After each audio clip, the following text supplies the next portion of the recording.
இதற்கப்புறம் நம்ம ரிசல்ட்டுக்கு அப்புறம் நம்ம அண்ணாமலை அவர்கள் செய்தியாளர் சந்திப்பு நடத்தியிருக்கிறார் நேற்று. அதற்கு முன்பு, அதை பார்ப்பதற்கு முன்பு ஒரு முக்கியமான விஷயத்தை நான் உங்களுக்கு சொல்லிடுறேன். என்ன விஷயம் அப்படின்னு பார்த்தீங்கன்னா, திரு சந்திரபாபு நாயுடு அவர்கள் ஆந்திர பிரதேச முதல்வராக பொறுப்பேற்க காத்து கொண்டிருக்கிறார். அவருக்கும் நிதிஷ்குமார் அவர்களுக்கும் இவங்க 2 பேரும் பாஜக கூட சேர்ந்தால் தான் அவங்களுக்கு பெரும்பான்மை கிடைக்குது. அதனால அவங்க 2 பேர் சொல்கிறது தான் அங்கே சட்டமாக இருக்கும் அப்படின்னு நிறைய புரளி குதிரைகளை ஓட விட்டு கொண்டிருக்கிறார்கள் காங்கிரஸ்காரர்கள்.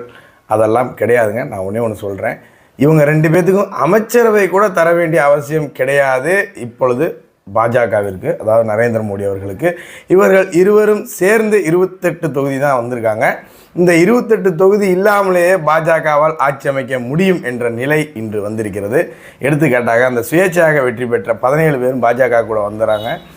அவங்க 17 பேரும் யார் அப்படின்னு பார்த்தீங்கன்னா, பாஜக